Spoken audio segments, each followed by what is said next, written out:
दोस्तों महाराष्ट्र भारत की सबसे बड़ी इकोनॉमी वाला प्रदेश है, इसलिए भारत को फाइनेंशियल कैपिटल भी कंसीडर किया जाता है। ऑलमोस्ट सभी major bank, financial institute, insurance company, Bombay stock exchange Mumbai में आज स्थित है। इसीलिए 38.79 ट्रिलियन रुपए जीडीपी के साथ आज भारत की पहली सबसे बड़ी अर्थव्यवस्था वाला राज्य है। आपको जानकर हैरानी होगी कि जो प्रदेश पहले एग्रीकल्चर पर निर्भर करता था, आज वो सर्विस सेक्टर में 60% से ज्यादा योगदान कर रहा है। वहीं इंडस्ट्री मिलाकर तकरीबन 83% तक योगदान करता है। इस बात से आप अंदाजा लगा सकते हैं क्यों आज महाराष्ट्र तेजी से इंडस्ट्रियलाइजेशन की ओर बढ़ रहा है। देखो, इसमें प्राइवेट फर्म का योगदान तो है ही, साथ ही इसमें गवर्नमेंट का भी एक बड़ा योगदान है। आज के टाइम में गवर्नमेंट ज्यादा से ज्यादा इन्वेस्टमेंट लाने के लिए इंफ्रास्ट्रक्चर पर काम कर रही है। इसका जीता जागता उदाहरण हाल ही में हुए यूपी ग्लोबल इन्वेस्टर समिट 2023 में देखने को मिला, जहां उत्तर प्रदेश को करीब 32 लाख करोड़ का इन्वेस्टमेंट मिला है। और आपको जानकर हैरानी होगी कि जो उत्तर प्रदेश पहले बीमारू राज्य में गिना जाता था, वो आज भारत की सेकंड सबसे बड़ी इकोनॉमी वाला प्रदेश है। जी हाँ, और इन्हीं सब बात से फिलहाल महाराष्ट्र के लोग कुछ ऐसे ही उम्मीद कर रहे हैं। अभी रिसेंट के ईयर में हमने जरूर देखा है कि महाराष्ट्र में कुछ पॉलिटिकल क्राइसिस हुई है, जिसके कारण कई बड़े बड़े प्रोजेक्ट गुजरात और अदर स्टेट में शिफ्ट हो गई है। और इसका अनुमान महाराष्ट्र के लोगों के साथ महाराष्ट्र गवर्नमेंट का भी है, और इसीलिए कहीं ना कहीं उन सभी चीजों को बेहतर करने के लिए पॉलिसीज में बदलाव कर रही है, बड़े स्किल पर, इंफ्रास्ट्रक्चर पर काम कर रही है। तो ऐसे में आइए आज की इस वीडियो में बड़े और महत्वपूर्ण परियोजना पर एक नजर डालते हैं, जो कहीं ना कहीं इन्वेस्टर को अट्रैक्ट तो करेगा ही, साथ ही इससे सोशल लाइफ भी आसान हो जाएगी। खैर, वीडियो में आगे बढ़ने से पहले वीडियो को लाइक करें, शेयर करें और आप किस स्टेट से बिलोंग करते हैं कमेंट में जरूर बताइए। तो चलिए आगे बढ़ते हैं।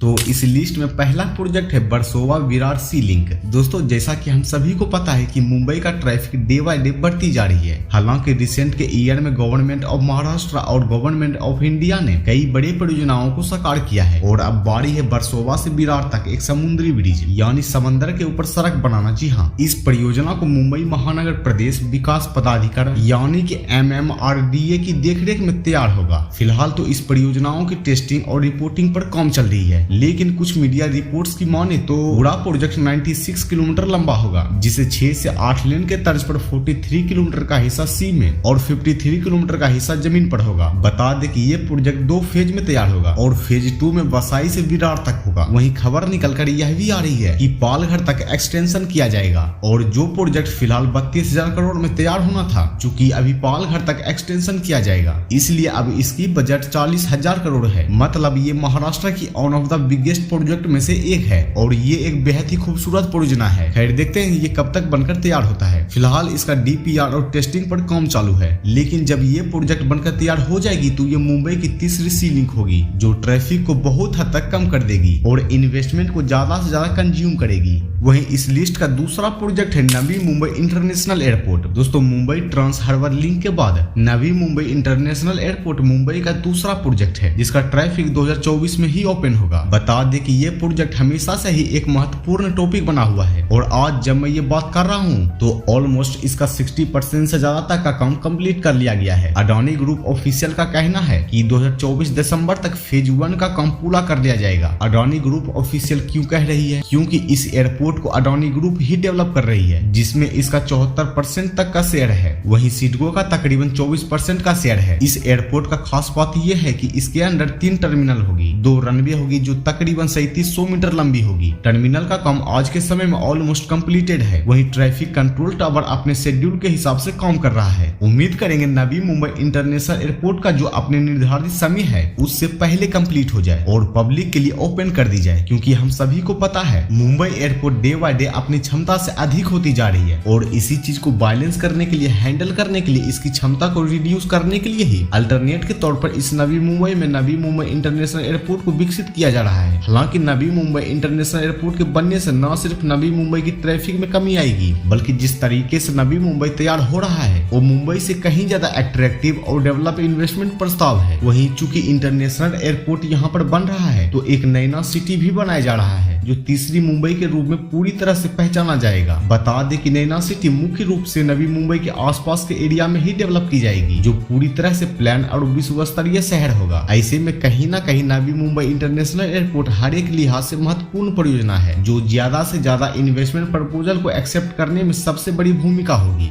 वहीं इस लिस्ट का अब तीसरा प्रोजेक्ट है मुंबई कोस्टल रोड। दोस्तों, मुंबई कोस्टल रोड प्रोजेक्ट एक महत्वपूर्ण प्रोजेक्ट है, स्पेशली महाराष्ट्र के लिए, जिस पर आज काफी तेजी से काम भी जारी है। बता दें कि 9 जनवरी 2024 को सीएम ऑफ महाराष्ट्र का कहना है कि कोस्टल रोड के अंतर्गत बन रही टनल 31 जनवरी तक कंप्लीट हो जाएगी। वहीं पूरा फेज 1 मई 2024 तक ओपन हो जाएगी। बता दें कि ये कोस्टल रोड को इसलिए बनाया जा रहा है क्योंकि इस मरीन ड्राइव को बांद्रा वैली सी लिंक से कनेक्ट करना है, जहां दिसंबर 2016 में इसकी आधारशिला रखी गई थी। जानकारी के मुताबिक पूरा सेक्शन 29.28 किलोमीटर का है, जिसका फेज 1 10 किलोमीटर और फेज 2 20 किलोमीटर के रूप में डेवलप हो रहा है। बता दें कि ये डेवलपमेंट अलग अलग कॉन्ट्रैक्टर कर रही है, लेकिन ये पूरा काम बीएमसी के देखरेख में की जा रही है। बीएमसी का कहना है कि पूरा सेक्शन 4-4 लेन के तर्ज पर विकसित हो रहा है, जिसमें बसों के लिए एक अत्यधिक लेन भी होगी। वहीं 2.06 किलोमीटर का एक टनल भी होगा, जो गिरगांव से अरब सागर होते हुए एक टनल के रूप में बन रहा है। वहीं इसके अंतर्गत 10 बस बे,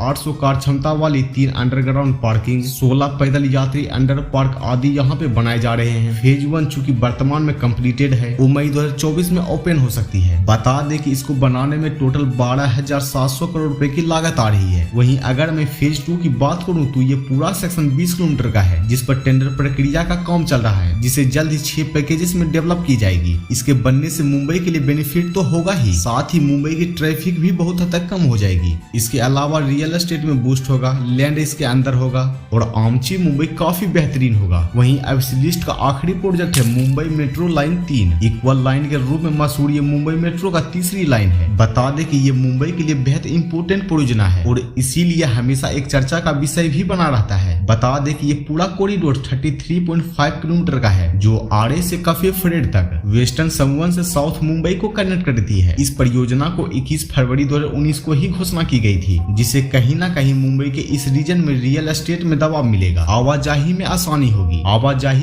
होगी और कम से कम समय में लोग एक जगह से दूसरी जगह जा पाएंगे। और इस प्रोजेक्ट की टोटल लागत 23,000 करोड़ रुपए है, जिसके बनने से पर डे 70 लाख लोगों की फूड फैल्स यहाँ पर होगी। ऐसे में कहीं ना कहीं ये एक महत्वपूर्ण प्रोजेक्ट है। सो आज के इस वीडियो में बस इतना ही था। आई होप कि आपको ये वीडियो काफी ज्यादा इन्फॉर्मेटिव लगा होगा और वैसे आप किस स्टेट से बिलोंग करते हैं हमें कमेंट में जरूर बताइए, और आपके आसपास कौन सा मेगा प्रोजेक्ट रन कर रहे हैं वो भी हमें कमेंट में जरूर बताइए। तो मिलते हैं फिर से न्यू किसी अपडेट के साथ। Thank you, bye.